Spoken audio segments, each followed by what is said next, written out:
humidificadores corresponde a la humidificación de la vía aérea superior. Y es muy importante que nosotros identifiquemos, conozcamos, aprendamos el manejo de esta estructura anatómica en las que siempre vamos a estar trabajando. Y obviamente todos los que se van a dedicar al trabajo respiratorio, cardiovascular, debemos conocer a profundidad de este manejo, puesto que nosotros los kinesiólogos somos quienes vamos a manejar todos estos dispositivos a la hora del tratamiento. Y es así que debemos conocer bien este manejo para su tratamiento y hacer ahí bien. Vamos a ir viendo que estas otras personas los últimos ingresen.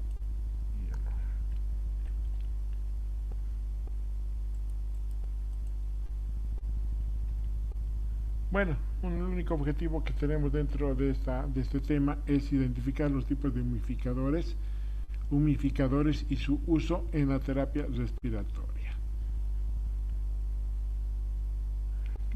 La vía aérea superior, sobre todo lo que corresponde desde la nariz, desde el ingreso a la nariz, hasta la parte orofaringe, la nasofaringe, la orofaringe, van a cumplir ciertas funciones estructurales muy importantes. Una de ellas es en el que el sistema inicial de conducción va a permitir el ingreso del aire, en este caso del oxígeno, a través de la nariz, ¿ya? A través de esta estructura anatómica, por donde va a pasar el aire, hacia las vías aéreas respiratorias inferiores, o sea, que va a llegar hasta los alveolos.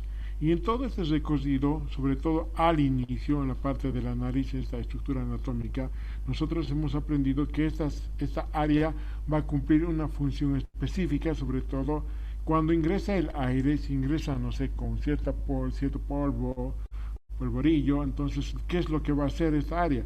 Va a permitir realizar una limpieza muy importante, va a evitar que estos elementos extraños puedan ser introducidos más adentro de lo que corresponde a la vía aérea superior. Es la zona anatomofisiológica que regula la temperatura. Si está ingresando un aire frío, ¿qué es lo que va a hacer? Va a hacer calentar. Y si ingresa un aire caliente, ¿qué es lo que va a hacer? Va a bajar la temperatura. Alguna vez ustedes, me imagino que muchos de ustedes han ido al sauna, ¿verdad? ¿Sí? Y han estado cerca donde se realiza esa evaporización cuando colocan el eucalipto, o bueno, muchos de ustedes han debido realizar nebulizaciones a través de estos medios de plantas medicinales, en este caso el eucalipto, han inhalado ese oxígeno, ¿ya? Y muchas veces ha ingresado un aire muy caliente, ¿verdad? Y ese aire caliente no puede ingresar a más grados de temperatura de lo que corresponde a la estructura corporal, en este caso la temperatura. No puede ser más de 37 grados centígrados. ¿Por qué? Porque va a producir un cambio, sobre todo en lo que corresponde al área de la humidificación. Entonces, la nariz, en este caso en las vías respiratorias superior, va a cumplir la función de disminuir esa temperatura. Es la zona que provee a los gases inspirados de la humedad requerida para un óptimo funcionamiento alveolar. Todo el oxígeno, el aire que vaya a ingresar, tiene que ser el adecuado, el óptimo, para que pueda llegar hasta los alveolos. Siguen en sala de espera. Pero ya es más de 10, pues solo hasta la 10 tenemos que admitir.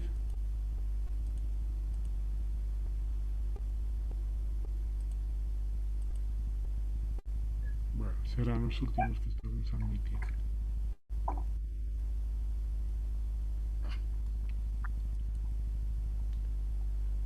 ¿Cuál es el recuerdo anatómico que ustedes tienen de la estructura funcional de la tráquea, de los bronquios?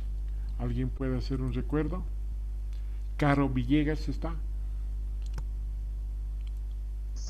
Dice, buenas Buenas tardes. tardes.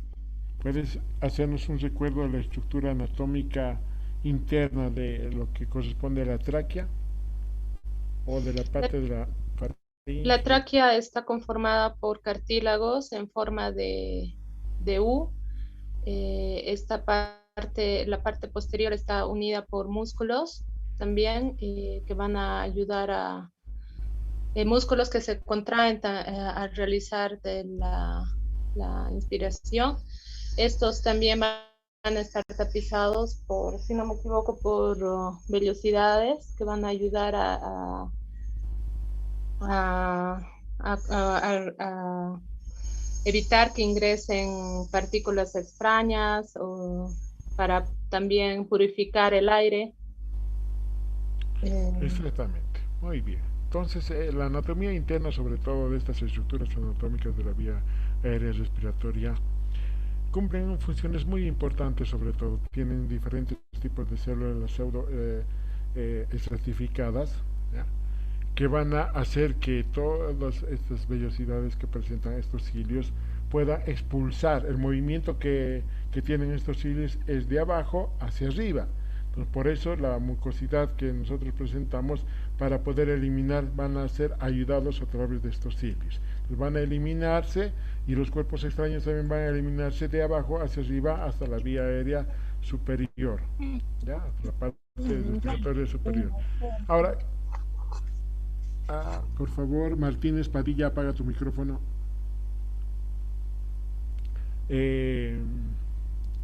Tienen dos capas, una superficial y una profunda. ¿Ya? La superficial, que va a estar rodeada también sobre todo de cierta mucosidad, en este caso simplemente llamémoslo moco, ¿ya? Que va a proteger también la estructura interna de la vía aérea. Y más un poquito hacia adentro también tenemos como una especie de líquido que va a ayudar a amortiguar y a realizar ciertos movimientos para la eliminación de las secreciones. Ahora, cuando hay una disminución, ¿ya? Una disminución de lo que corresponde a la humidificación, si nosotros vamos a ir a nebulizar, si vamos a ir a pasar oxígeno a nuestro paciente, ¿cómo es el oxígeno primeramente? A ver, ¿cómo llega el oxígeno al hospital? Primeramente hemos dicho que llega en líquido, ¿verdad? Y este líquido se va a convertir en un gas seco cuando llega a las alas. Y este gas seco, si nosotros introducimos hacia la estructura pulmonar, va a producir ciertos daños estructurales, funcionales, que van a producir alteraciones en la función respiratoria, ¿ya? Y eso va a evitar que la capacidad pulmonar pueda verse disminuido también. Les voy a explicar de un ratito cuáles son los efectos que se va a producir. En este caso, cuando hay una disminución y un aumento de lo que corresponde a la humidificación, debe ser siempre tomado en cuenta al momento de realizar el trabajo de oxigenoterapia. ¿Ya? Si nosotros vamos a dar un oxígeno en los pacientes, una cánula nasal, por decirle, o una con mascarilla con bolsa de reservorio, si nosotros simplemente pasamos oxígeno puro, entonces, ¿qué es lo que vamos a producir? Una sequedad en la vía aérea respiratoria. Y al haber una sequedad va a producir cambios estructurales y funcionales en la vía aérea respiratoria, tanto como si estuviese aumentando la humidificación y disminuyendo. Por eso es importante que nosotros siempre, como kinesiólogos, vayamos a realizar un buen trabajo, en este caso de la humidificación. Ahora vamos a tener ciertos aspectos muy importantes que vamos a desarrollar como conceptos. Y vamos a decir que la humedad es la cantidad de vapor de agua transportada por el aire u otros gases. Todos los elementos que nosotros vayamos a inhalar desde la parte de la atmósfera van a entrar como un aire seco, ¿ya? Y eso se va a producir a través de la evaporización en la parte interna de la nariz y va a producir un cambio, ¿ya? Que va a llegar hasta los alvéolos en lo que corresponde a humedad. Luego tenemos la humedad absoluta, es la cantidad de vapor de agua presente en una mezcla de gases y es directamente proporcional a la temperatura del gas. Luego tenemos otro concepto que es la humedad relativa, es la relación entre la Humedad absoluta, el valor de agua presente que va a tener en la vía aérea respiratoria superior con la capacidad máxima, en este caso el vapor de agua máximo posible, del gas a una temperatura dada. En este caso estamos hablando de 37 grados centígrados más o menos, lo que corresponde a nuestro cuerpo de manera interna. Aquí tenemos un valor y una fórmula lo que corresponde al manejo, sobre todo en la vía aérea respiratoria superior. Tenemos ciertas capacidades de transferencias de mecanismo que vamos a tomar en cuenta también como conceptos básicos. En este caso de conducción es la transferencia de calor por el contacto directo entre las moléculas calientes y frías. Tenemos lo que es la convección, implica la mezcla de moléculas de flujos y a diferentes temperaturas. Tenemos la radiación, la conducción y la convección. Generalmente todos estos elementos y conceptos nosotros los llevamos o habíamos llevado en física, en colegio, ¿no? Para poder desarrollar ciertas fórmulas para el manejo de lo que corresponde a la parte física, en este caso a la estructura corporal, hablemosle así, de la parte respiratoria. Y la evaporación es el cambio del estado líquido a gas. Ahora, cuando nosotros manejamos los gases, en este caso el oxígeno, va a pasar a diferentes temperaturas en todo lo que corresponde a la estructura corporal. Cuando el aire o el oxígeno está ingresando por la vía aérea respiratoria superior, va a tener una temperatura más o menos de 22 grados centígrados. Y la humedad relativa va a ser del 50%. Y la absoluta va a estar a 10 miligramos por litro más o menos. O sea, esto es lo que nosotros estamos introduciendo, este oxígeno a través de la vía aérea superior, en este caso por la nariz y por la boca.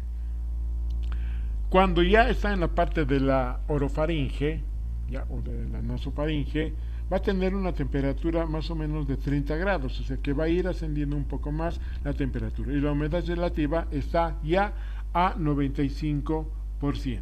Y la humedad absoluta ya a 30 miligramos por litro. Entonces, si ustedes se dan cuenta, este procedimiento va a ir aumentando hasta llegar a la carina, ¿ya? Y de la carina es la parte donde se divide la tráquea, en bronquio principal derecho e izquierdo, donde va a llegar a una temperatura corporal ya de 37 grados centígrados, lo que corresponde a nuestra estructura corporal.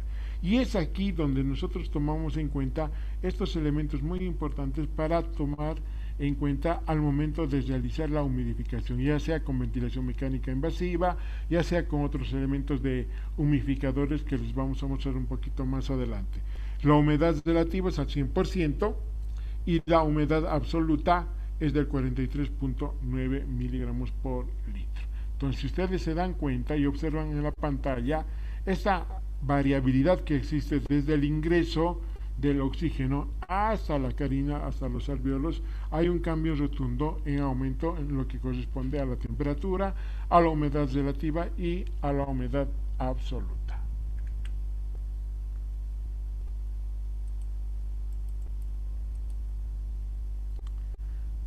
Bueno, aquí tenemos los peligros generados, ¿ya?, por la inadecuada humidificación.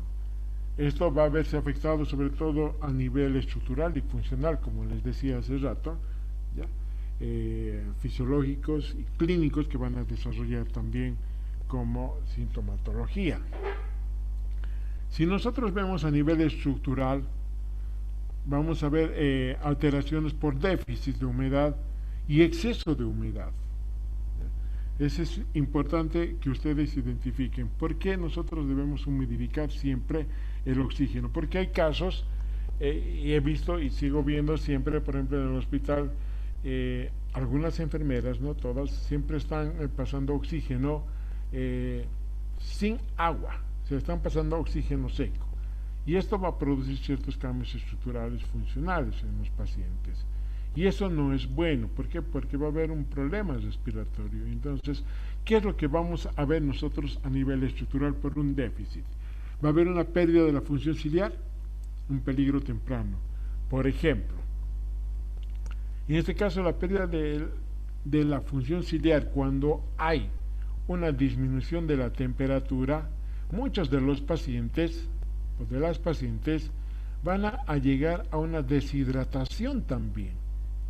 Y esto va a hacer que el paciente pueda tener ciertos problemas musculares también cuando están internados en salas hospitalarias o en terapia intensiva. Por eso es importante que ustedes siempre identifiquen sobre todo el manejo de la humidificación en estos tipos de pacientes y tomar en cuenta el déficit que va a tener cuando se va a humidificar.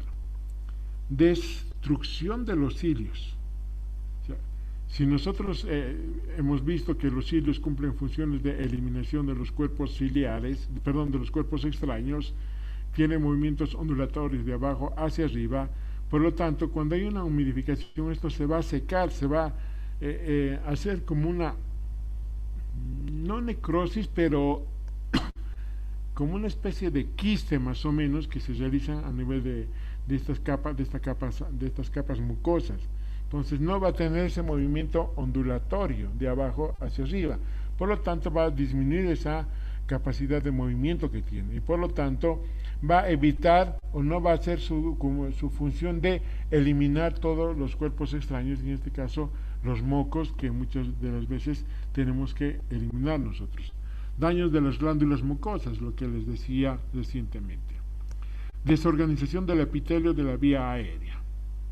Reducción en volumen citoplasmático, ulceración de la mucosa, pérdida del surfactante. Si nosotros hablamos de la pérdida del surfactante, estamos hablando ya de una patología muy complicada. Podemos estar diciendo que existe un distrés respiratorio, ¿ya?, que va a desencadenar ya y llegar muchas veces a una insuficiencia respiratoria por la falta de oxigenación que va a realizar a nivel del cambio alveolo capilar. Cambio en la etiología traqueal. Fíjense, jóvenes, que todas estas estructuras pueden verse involucradas, ¿ya?, o alteradas cuando hay un déficit de humedad. Pero cuando hay un aumento del exceso de la humedad también vamos a encontrar lo que corresponde a una alteración de la función ciliar también, pérdida del surfactante, casi lo mismo. Entonces, estamos viendo un déficit y un exceso de humedad. A nivel fisiológico vamos a tener una destrucción del escalador mucociliar, incremento en la viscosidad del esputo, disminución de la distensibilidad pulmonar, incremento de la resistencia de la vía aérea, reducción de la capacidad funcional residual, incremento del shunt pulmonar. Les pregunto a ustedes, fisiológicamente, ¿por qué se llegaría a producir una reducción de la capacidad funcional residual? ¿Alguien quiere responder?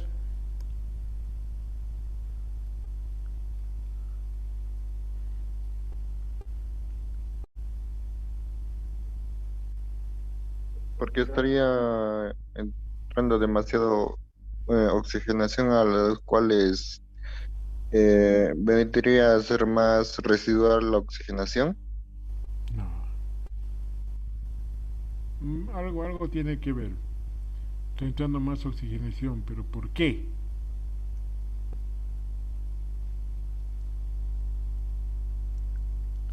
Les regalo un punto al que me responde adecuadamente.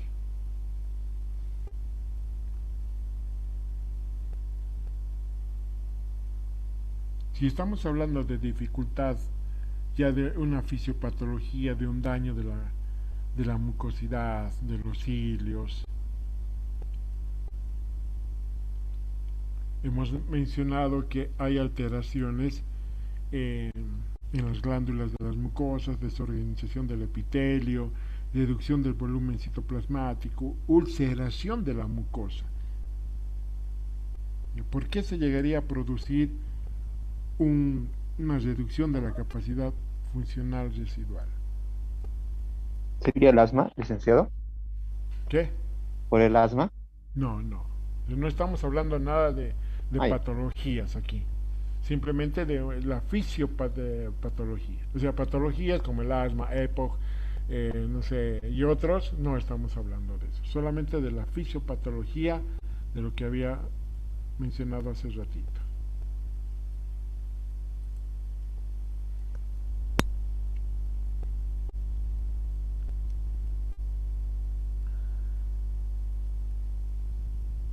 Vamos, jóvenes, ¿no quieren ganarse un punto? ¿Dos puntos?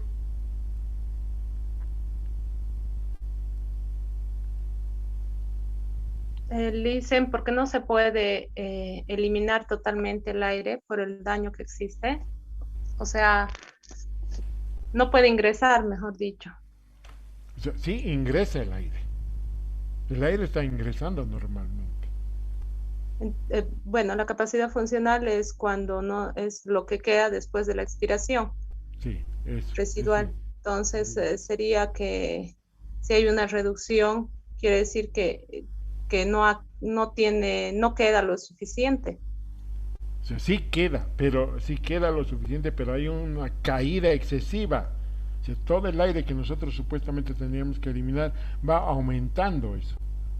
Entonces puede haber incluso, llegar incluso a un aumento del dióxido de carbono. Por eso es lo que se produce ya un aumento en lo que corresponde, o perdón, mejor dicho, una reducción de la capacidad funcional residual. ¿Qué apellidas? Caro, Liz. Muy bien, Caro. ¿Carol o Caro? Caro. Caro, cuando llame Lisa me hace recuerdo, ¿ya? Ya, Liz. Bien, si ustedes se dan cuenta, mucho, bueno, aparte de la sintomatología, lo que ustedes tienen que saber es el manejo de la fisiología, la fisiopatología. La anterior clase, vamos a cortar un poquito aquí, cuando hemos llevado, ¿qué era el tema de la anterior clase que hemos llevado? ¿En teoría? Ahí no me acuerdo. ¿Qué hemos llevado en la anterior clase? En teoría, el día lunes. Hemos llevado... Tumores pulmonares. Tumores pulmonares, el cáncer. Una de sus compañeros me preguntaba qué es lo que vamos a trabajar a un paciente con cáncer cuando vaya a su consultorio. Bueno, yo les respondí específicamente la estructura muscular respiratoria, ¿verdad? ¿Está la persona que me preguntó? ¿Está la persona que me preguntó? Bueno, no está. Pero esa era la pregunta que me realizó. Yo les respondí simplemente trabajar la estructura muscular respiratoria. Pero si ustedes se dan cuenta de la sintomatología que presenta un paciente con cáncer, ¿cuáles son? Disnea, dolor en el pecho y Muy bien. hay una más, ahí no me acuerdo cómo se llama. Hay dos más. Dos más. Dolor en el pecho, disnea,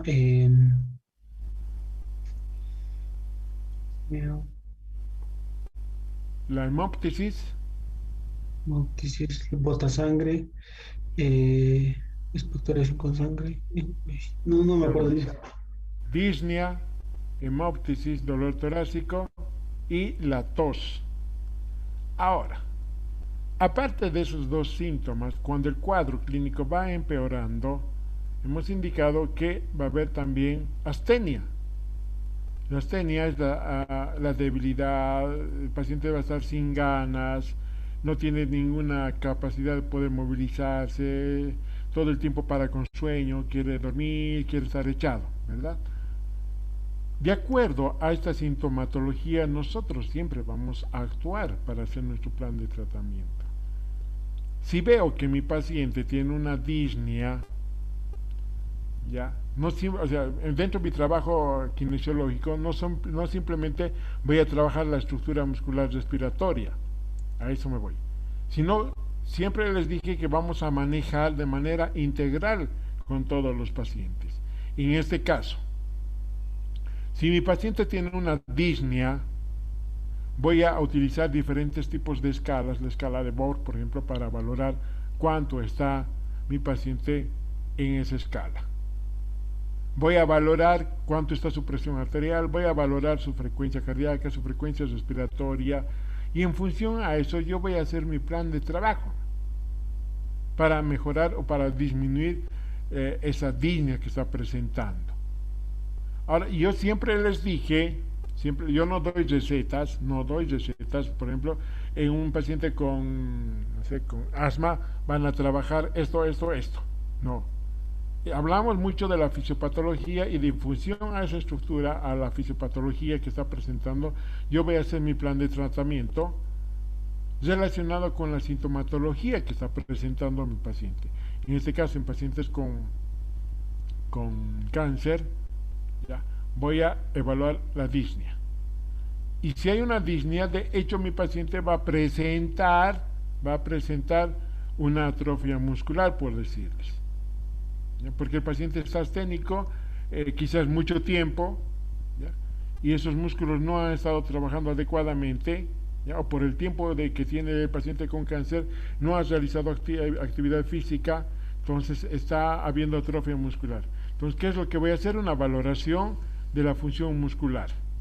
Valoraré a través de diferentes escalas, la de Daniels, la de Kendall, entonces voy a valorar.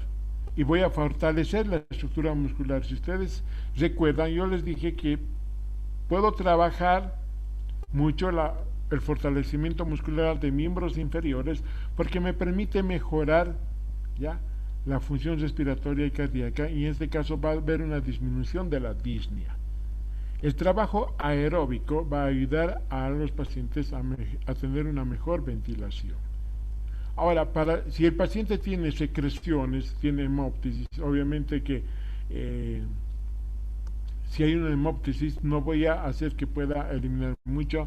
Si hay restos, voy a trabajar juntamente con el médico, con el neumólogo, para ver la cantidad de expectoraciones que tiene que realizar, ¿no?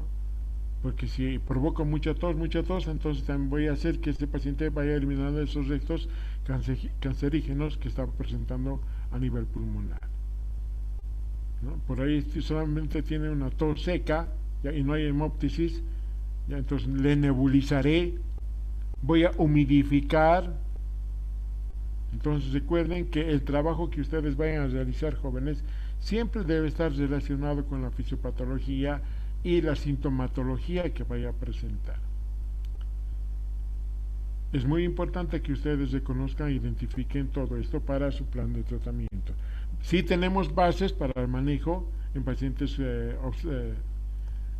obstructivos, restrictivos.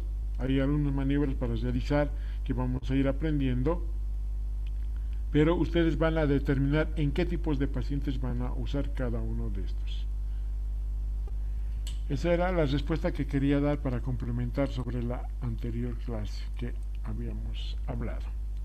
Luego tenemos los clínicos: retención de secreciones, ¿ya?, obstrucción por moco, la atelectasia que se va a producir, ¿ya?, porque si hay sobre todo esto se da cuando hay una disminución del déficit de humedad. Es más marcado que cuando hay un excesivo. Luego tenemos el incremento en el trabajo respiratorio, el uso de los músculos accesorios de la respiración. Tenemos el incremento en el shunt pulmonar, ¿ya?, la hipotermia. Entonces, si ustedes, jóvenes, se dan cuenta, qué importante es poder humidificar la vía aérea respiratoria superior. Generalmente la mayoría de los pacientes que nosotros manejamos, bueno, los que trabajan, perdón, un ratito, por favor, no sé qué pasó.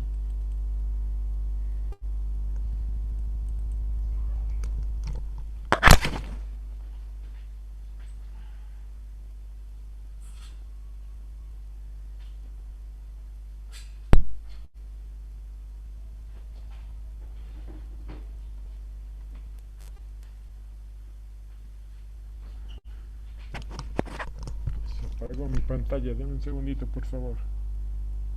Ahora sí. Listen, un favorcito, a Mercado Olivia le ha botado su internet, no sé si le puede volver a aceptar, por favor. Ahorita vemos. Sí, licenciado, estaba aquí en la clase.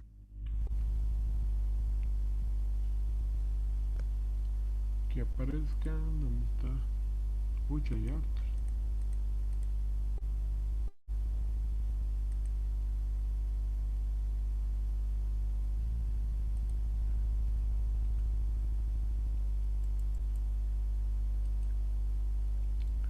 Bien, tenemos diferentes tipos de humidificadores en los cuales nosotros vamos a aprender a manejar. Bueno, sobre todo para que ustedes conozcan y identifiquen cuando vayan a hacer sus prácticas hospitalarias.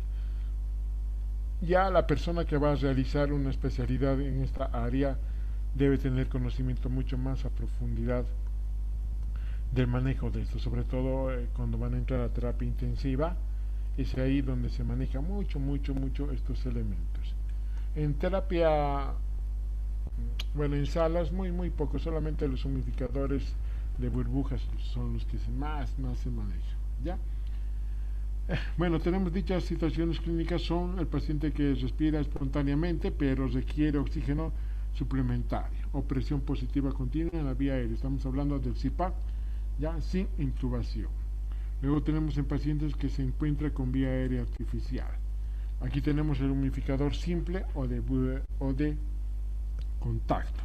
Esto generalmente usamos en terapia intensiva cuando hay una oxigenoterapia a través de alto flujo. Y este es el más común que ustedes van a observar en todas las salas, los humidificadores de inmersión o de burbujas, lo que les decía hace ratito, ¿ya? Muchas veces las enfermeras no colocan agua a este elemento, ¿ya? A este frasquito, al humidificador. Y el humidificador, cuando está mal colocado, hay fuga, también va a haber ingreso de aire seco. Y por lo tanto, el paciente también está aspirando aire seco, lo que se está mezclando.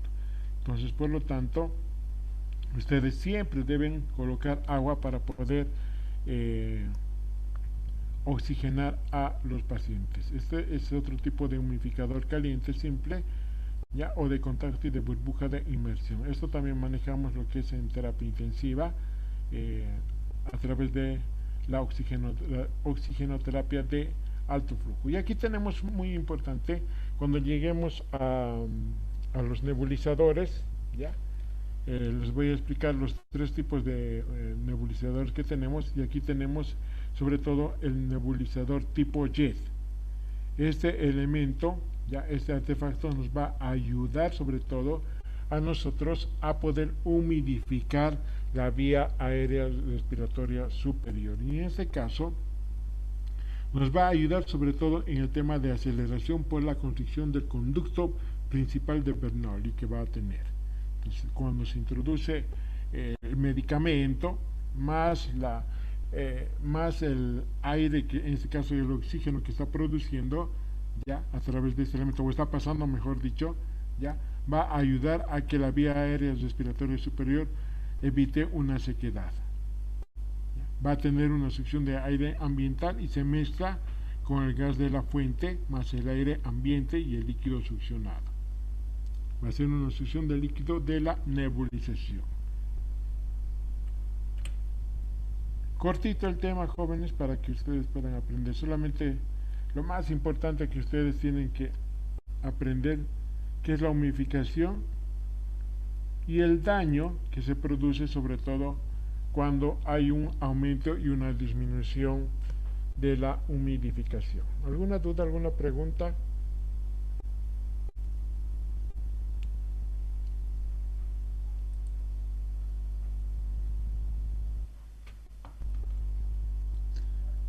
Dicen, buenas tardes. ¿Podría volver a la diapositiva donde estaban algunos conceptos, por favor? Lo paso muy rápido, no puedo copiar el último. Les voy a pasar. Está en el texto. Ah, no, Ah, creo que ya. está en el texto. No, las diapositivas, creo que no está en el texto los conceptos. ¿O sí? No me acuerdo. Creo que sí. Pero Gracias, dicen. les voy a pasar. Bien, voy a llamar lista de acuerdo a los grupos. Ayer no tuve internet.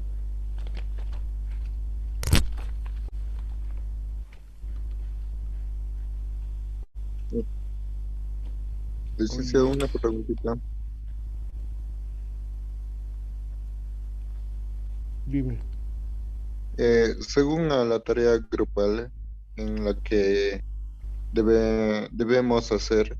Recién vas a hacer tu tarea, si es para el fin de semana, No, creo no, no, yo. ya con mi grupo ya estamos iniciando de mucho antes, sino es que esta duda es ya que eh, podemos elegir cualquier enfermedad que nosotros queramos. No, no, tienen que poner todas las que vas a verse afectada. ¿Me estás preguntando de cuál? ¿De la semiología o de los laboratorios? Los laboratorios. No, tienen que colocar todas las que se ve afectada. Está bien, licenciado. A Monsabel. Ah, no, pero un ratito voy a llamar, perdón, un ratito voy a empezar del grupo.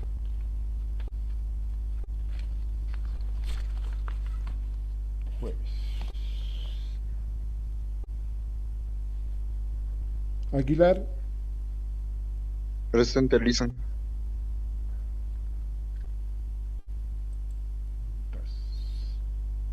Álvarez. Presente, Licen. Avilés. Presente, Lisa. Bellot. Presente, Licen.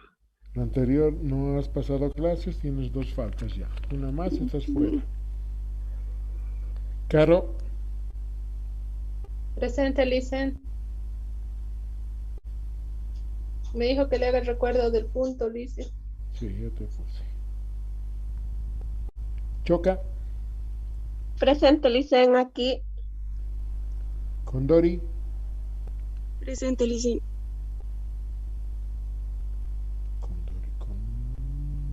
Condori Pinto. Condori Pinto, presente, Licen. Y Condori. Presente, Licen. ¿Cuál Condori está? Condori, Hay sí. dos Condori. Presente. Dos Condoris. Condori Guaypa. No, Condori. Presente, Licen. Condori Pinto. Presente, Licen. Cordero.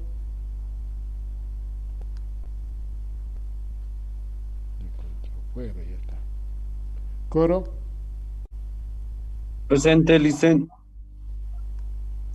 Cuevas. Presente, Licen. Durán. Durán. Presente, Licen. Presente. Dontas. Aquí. Escobar. Presente. Escobar. Pueden ir retirándose a los que les he llamado lista, por favor. Escobar.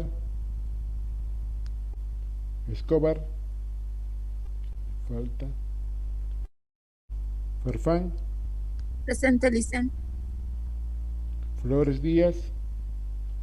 Presente, Licen. Flores Jaldín. Presente, Licen. González. Estás durmiendo. Gutiérrez. Presente, Licen. Huanco.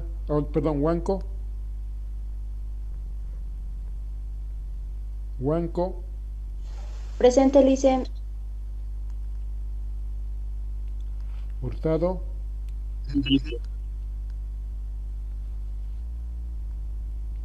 Luis Zulca. Presente, Licen. Mamani Vargas. Presente, Licen. Mercado. Mercado León. Presente, Licen. Presente, Licen, aquí. Molina.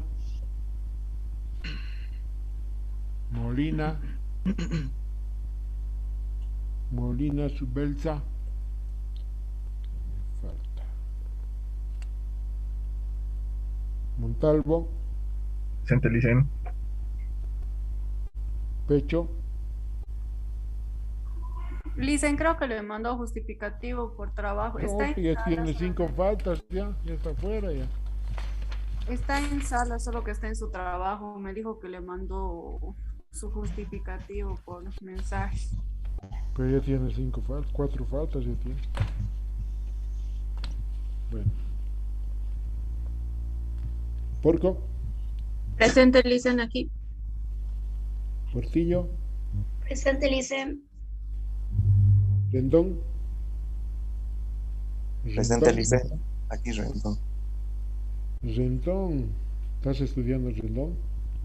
Sí, más o menos, Licen. Ya esperemos que volvamos a clase, así me da ganas de estudiar más todavía. Espero. Te voy a preguntar la primera clase, ya sabes. Romero. Presenciales, pregúntame. Romero. Romero. Ruiz Camargo. Presente, Licen. Seiquita. Presente, Licen. Salazar. Presente, licenciado. Sánchez. Le mando justificativo a Licen, está en su trabajo. Que me haga recuerdo lo siguiente. Eso es lo que les dije. Telles. Vargas. Vargas, ¿qué Licen? ¿Dónde estás, Vargas? Ahí estás. Vargas Gómez. Sí. Presente. Villanueva. Presente, licenciado. Villanueva. ¿Dónde estás? Villanueva Daza.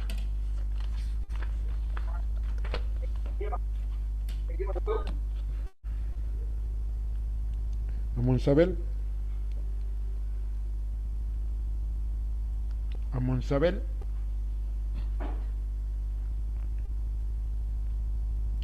Arriola. Arriola. Presente, Licen. ¿Dónde estás, Arriola? Ok. Balanza. Presente, licenciado. Baltasar. Presente, Licen. No sé si me ve. No te veo. Ahora, Licen. Ahora sí. Ya. Borda. Presente, Licen. Chavarría. Presente, Licen. Chilaca. Presente, Licen. Conde. Presente, Licen. Condori. Hualpa. Presente, Licen. ¿Dónde estás, Condori?